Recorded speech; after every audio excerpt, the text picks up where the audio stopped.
Yesterday I turned off comments for the first time on a video.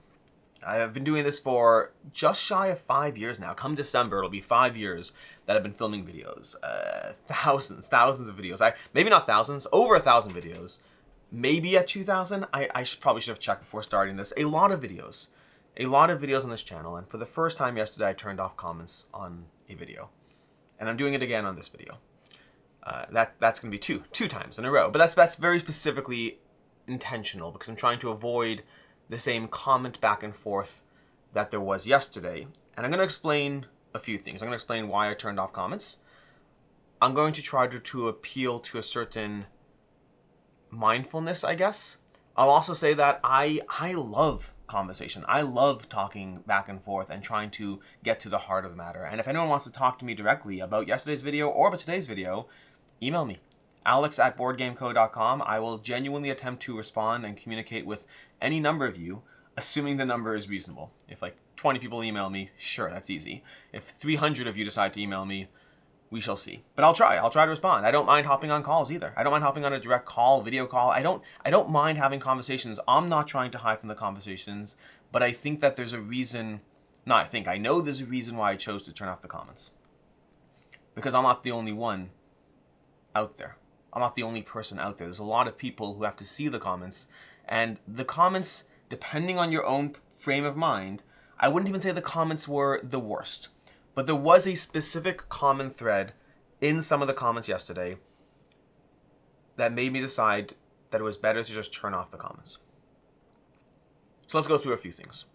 I'll also say that the main target audience for this video, in my opinion, is if you do lean more conservative, or forget parties. If you lean more towards we shouldn't stop CGE or DeVere Games or any company, we should never be demanding change from those companies, and when those companies do respond, that it's wrong to do so. That they shouldn't bend the knee. They shouldn't adjust based off of what people say. That is a thread that exists out there. I don't know what portion of the board game space feels that way. I don't know. I don't know what it is. But I think that those people, some of you, are the main target for what I want to say today. And I've said this before. And to anyone else, feel free to watch the video if anyone else. Again, comments are going to be off, but I don't mind engaging in direct conversation, calls, whatever. And anyone else, feel free to watch the video as well. I've consistently said when these things come up time and time again that I do tend to drift towards the middle. I tend to be not really left, not really right, but a lot more towards the middle, although I did grow up much more conservative. I definitely spent the vast majority of my life much more right-leaning. But over time, that's definitely shifted. A lot of that has just been getting out there, getting out of the way I was raised and just the bubble that I was in into a greater ecosystem, and that has definitely shifted me much more towards the middle. I still have some of the thoughts and biases and opinions that I grew up with. I have certainly become more open to other frames of mind, and I'm sure that journey's never going to be over. I can't imagine it ever is. We are all hopefully constantly trying to learn. And learn doesn't mean, learn, to be very clear, I'm not saying learning means coming to my frame of mind. I don't believe I'm always right. I don't believe I ever always will be right.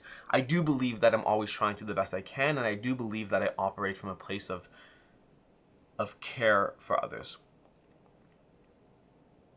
And I do think it's complicated because I think sometimes in life you can care for others and still do actions that are harmful to others.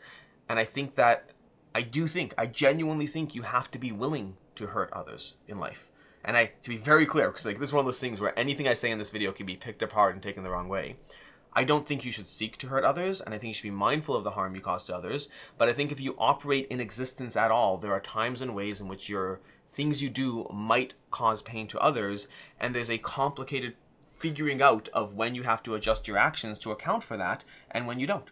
Because the existence, if I put out a video to anyone, the amount of people who watch my video means that anything I say at any point runs the risk of hurting someone else. And to me, to a certain extent, it is a numbers game. To a certain extent, it's an awareness. If I say something that hurts 5% of my audience, I would want to double check and think through whether I'm taking the right actions. If I put out a video that 10,000 people watch and one person's offended by it, I kind of have to recognize that you can't make everyone happy. And those balances in life are hard to figure out. They absolutely are. And so I do think it is I think you can be kind and care for others and still take actions that hurt others, and I don't think those things are incompatible. But I do think that there's also I think there are actions we can look at and things we can introspection to a degree, where we can kind of question what our real motives are and what's more important to us. I realize we're like 6 minutes into the video, and some of you know exactly all the stuff I'm talking about. Some of you have no idea what things are, so let's catch up a bit. Hi, I'm Alex Radcliffe from Board Game Co. If this is the first video watching the channel, it's a weird one. Whenever I do these like odd videos that don't fit into my normal structure, I'm always like, if this is the first video you're watching, maybe watch some others. Maybe this isn't the first video you should watch about me. And for sure, if you want to know what's going on here, yesterday I put out a news and week in review video. I talked about the recent issues with Czech Games Editions, CGE, as well as Devere. They both had recent dramas. They both have responded. Those responses and dramas have been received very differently in very many capacities, from you didn't do enough, you should have done more, you shouldn't have responded at all. There's a lot of kind of context here. But I am going to focus more on... I think I'm going to focus more on CGE. I don't know if I need to. I don't know if I need to focus on one company over the other in this case. The main point of it is the actions those companies took did offend people. In the case of CGE, they chose to work with the Harry Potter IP, and there are many marginalized people who felt that that was a company choosing to prioritize profit, even if it is supporting J.K. Rowling, who does support various initiatives that seek to restrict the rights of trans people. Actively is doing so. This isn't a hypothetical, this isn't a debate. If you don't believe it's happening, first of all, feel free to Google it, because you can find this in 2 seconds. And if you can't, feel free to email me and I'll provide references. I have looked into this. I don't just say these things casually. Like, the extent and the we can talk about the extent and all those things, but the actions are certainly there. In the case of Devere, it's a little different. They put out imagery that depicted a fugitive, a slave, and that was what definitely leaned into harmful stereotypes. And I'm not going to heavily go into these things right now, because you can watch yesterday's video. I asked people to be kind in the comments, to be mindful of, the fact that just to be mindful of the way we treat each other. And I would say that arguably they weren't the worst. There were a lot of people who, understood and appreciated the way I approached the topic. I'm sure there were some people who felt I should go further, and there were some people furthest both directions, and there were some people who felt that there were enough comments that took the general stance of, you can't give in to the woke mob, you can't bend the knee, you can't respond, because when you do so, more people are going to come after you. There were enough comments that seemed to be actively against CGE or Devere in any way engaging or apologizing to their communities, in any way taking actions or steps to adjust what they did, that those comments are the reason I turned off the video. Because I think sometimes, and again, remember as I say this, I grew up much more conservative. I understand the mindset. I really think I do, because once upon a time I had that. Once upon a time I definitely had the mindset of,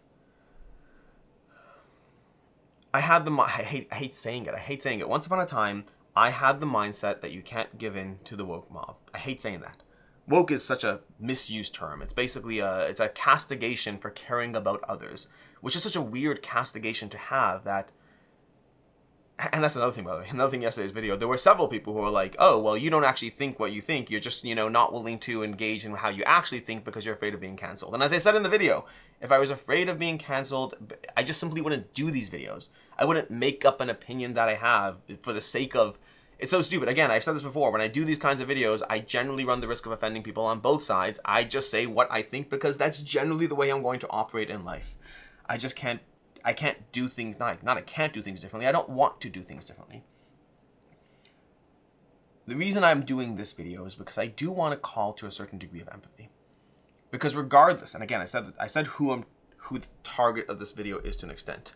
But I think that I genuinely understand completely and totally anyone who is against anything happening against CGE or Devere, for that matter, in both cases. And I have my own opinions of where I lay. I said this in the video. In the case of CGE, I understand what's going on, but I also think they were unfairly targeted compared to others who have done the same thing and weren't targeted, myself included. Again, myself included. I took a paycheck to cover a Harry Potter game.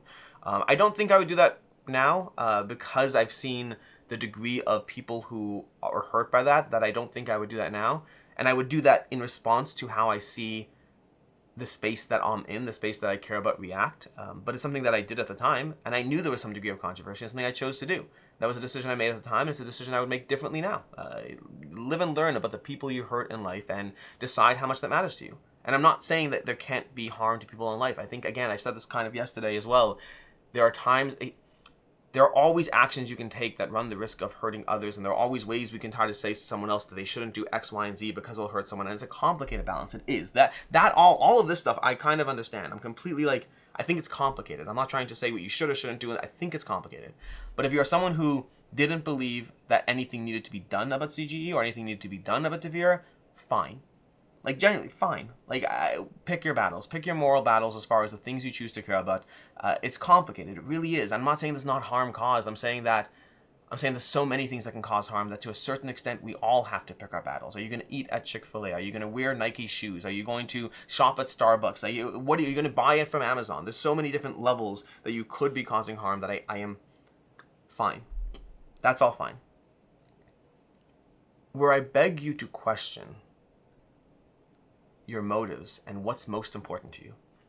And I'm going to try to phrase this from the mindset of forget your own opinion. And we are going to use CG for this. I think it's easier. Forget your own opinion on trans rights. Genuinely, forget your own opinion on trans rights. Your opinion in this context, in the scenario that I'm going to paint here, doesn't matter, in my opinion. But recognize that there are a lot of trans individuals out there. And this applies to anyone. This applies to Devere with African-American representation. It applies to any marginalized people, or to that extent it applies to non-marginalized as well, although generally marginalized people have it much, much worse just by the nature of being marginalized. But if you are a trans individual and you're seeing this wealthy individual, J.K. Rowling, pour time, effort, and energy into actively trying to restrict your rights, and she has said that every sale from not every sale, but profits from Harry Potter are going to go towards that. Forget your own opinion as to whether you engage with the source material. Forget your own opinion as to whether things should have been, boycotted or not. But if this is happening, and then CGE releases a statement saying, hey, this is the actions we're going to take.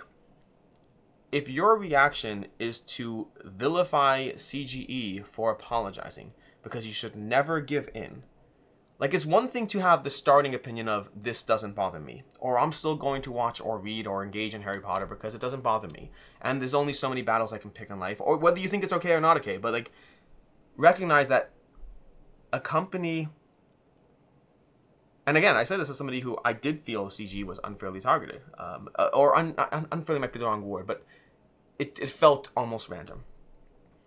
Not random because of the actions, random because they were chosen. But then once CGE does choose to apologize, when you sit there and say, don't bend the knee, don't give in to the woke mob, you're basically demanding, don't apologize. I know someone was hurt, but I don't want you to apologize. Imagine a situation, imagine like a couple, and they're fighting, and the party one thinks, the husband thinks he's right, the wife thinks she's right, and then the husband's like, whatever, forget about it, I'm just going to apologize because I want to resolve this. Can you imagine being the person who's like, no, don't apologize. Stand your ground. That's such a intense take. It's a take that you are so invested in your opinion here that even though the party that was hurt, the party that was seeking some degree of recognition for their very existence, again, whether you agree or not, but just understand where they're coming from, understand where they are coming from in terms of the pain of watching the community they are in engage in something. And again, whether or not you agree with it, if you don't agree with it, that's one thing. That's like, it is what it is. But like, when somebody else says, hey, you know what, we apologize and these are the actions we're going to take because we recognize people were harmed, and you sit there and say, don't give in. Don't bend the knee. Don't kowtow to the woke mob, because the next thing you know, you're going to hurt someone else's feelings and they're going to want you to remedy that as well. Okay? That seems okay. The entire point of this video is not to argue who you should or shouldn't go after for the things they're doing. But when you're in the camp that insists that you shouldn't apologize, you shouldn't seek to make people feel right, you shouldn't make people feel seen and acknowledged for who they are, at what point, what moral principle is guiding you? And I say this as somebody who, like, again, I grew up much more conservative. I just think I think sometimes we are so focused on our opinions of how we think the world should be that we forget that regardless of what you think, regardless of how you think the world should be, there's a way to handle things with empathy and kindness and caring. There's a way to recognize that there are human beings who are hurt on the other side of an equation. And then there's a point where you sit there and almost celebrate the fact that they lost something. This is why yesterday when I talked about J.K. Rowling, I referenced the fact that, to me, one of the things that kind of was a bridge too far for me with J.K. was the point where she's literally has a picture of her drinking some whiskey, some alcohol, smoking a cigar, and saying, "I love it when a plan comes together," as she celebrates the removal of rights from others. Like, if you want to have your stance, have your stance. I'm not saying that casually, but I'm saying I understand having an opinion, and there's a difference between having an opinion and then actively celebrating other people losing their rights. Even if you have the justification that you think those should be lost, don't celebrate others' pain. Like, it's the equivalent. I mean, we're all gamers here. Like, when you win the game, when you win a game, you don't celebrate like, haha, you lost. Like, that's just not sportsmanlike behavior. And I want to be so clear. I'm not arguing that there's some game here that you have to win. I'm not in any way. I'm not trying to excuse. The only point I'm trying to make with this video, the only single point I'm trying to make is, when a company does apologize, and you felt they didn't have to, but they chose to, that's okay. I don't think if you saw a husband and a wife arguing and the husband thought they were right and they apologized anyway to make things better, I don't think you'd insist, but you shouldn't apologize. Stand your ground. And I think we should apply that same basic common decency of the recognition of others, the same way we'd apply that to the husband and the wife, and recognize that restitution is being made, that bridges are being mended, that there's a step forward by somebody. Whether you would have taken that step yourself or not, someone else chose to. You don't need to fight for them to take a step back. The comments are off on this video, like I said at the beginning. I am happy to engage in direct conversation with anyone because I do believe in conversation. The reason I turned off the comments is because I can't imagine the pain of being a marginalized community, watching the hobby that you're a part of run around on the comments and say, no, they shouldn't have backed down. I just can't imagine that pain. I can't imagine the feeling of, like, these people really don't want us around. Because, like, they don't even want somebody else to apologize. That's why I turned off the comments in yesterday's video. That's why the comments are off on this video. But as I said at the beginning, as I said a minute ago, if you want to talk to me directly, I'm happy to have a conversation. Tomorrow we'll be back to board games as usual, because that's the schedule for the week. That's usually the schedule for the week. But as somebody else commented on the video yesterday, I'll say this because I'm not replying to comments anymore because I turned off comments. Somebody else commented saying, hey, like, Dice Tower chooses not to engage in these conversations, and I think there's merit to that. They weren't attacking me by any means. Like, it was a very well put comment. But they said Dice Tower chooses not to comment on these types of things, and I think there's merit to that. Like, sometimes it's okay to just focus on the board games. And I agree with that. I completely agree with that. I think that it is okay to sometimes just focus on the board games, and that sometimes that's what we're here for. For me personally, that's never been what I want to do. I do all kinds of things on this channel. I have my kids on videos because I want to spend time with them and share something I love with them. I now have my cat on videos here and there. Won't be every video. I had someone comment yesterday that they are sick of the cat already. It's been a day. It's been one video. They're sick of the cat already. I've always had conversations about anything going on, usually related to the board game space, but also here and there I do my little coffee chat videos where I talk about absolutely anything that strikes my mind. This channel will always be 95% board games, just because that's what I'm doing here. I mean, if you see the background here, that's what I'm doing. But it's also very me to want to be able to go further than that, to want to be able to talk a little bit more, to have conversations, to connect where we can connect. And that could be something that you're interested in. It could be something you're not interested in. It could be talking about tariffs because of the way they affect our industry. It could be talking about, I don't know, whatever thing is currently in the moment that I want to engage in the conversation. I appreciate all of you being here. I genuinely, like, all of you, I appreciate all of you being here. I think these conversations are hard. I don't even want to say complicated, I just want to say hard. And I appreciate you giving me the space to have these conversations, even though I use the word conversation normally. I think in this capacity it's only a conversation because I'm inviting anyone to actually talk to me directly. But the comments being off does remove the ability for it to be a conversation to a degree. And it's something that I've seen. I feel like I keep being on the verge of ending this video, and I keep going one step further. But like, one thing, Board Game Geek has gotten a lot of complaints from people about the fact that they over censor a lot of comments. And I think a lot of the time they are over censoring when people post things that are just kind of minimalizing someone else's existence. I think that's something that you shouldn't take lightly. Like, again, I'm not even saying have whatever opinions you want to have. I'm not trying to give whatever. I'm saying if you have an opinion, you have an opinion. But then there's saying something out loud that makes somebody else feel like their identity is unimportant, is unrecognized, is unvalidated. I want the board game space to be a welcoming place for everyone. Like, I so much prefer that. Like, this is literally a hobby about playing games. And all of our actions, yours, mine, and others, will contribute to that in some way. Small amounts, larger amounts, the actions we take matter. You can think of yourself as a kind, caring, understanding human being. I certainly think that of myself. And you can also take actions that hurt others. I actively know I have done so. I actively know I have unintentionally said things that hurt people I cared about. And that's important to me. And it should be just as important that we don't want to hurt people we don't necessarily care about. And I don't mean that in a mean way. I just mean, like, if someone you just happen to not know. I would prefer that nothing I ever do causes pain to another. And while I can't control for that, I can certainly constantly strive to trend in that direction as much as I can. I'm Alex Ratcliffe from Board Game Co. I appreciate you being here. And as always, and to all of you, I hope you have a good one.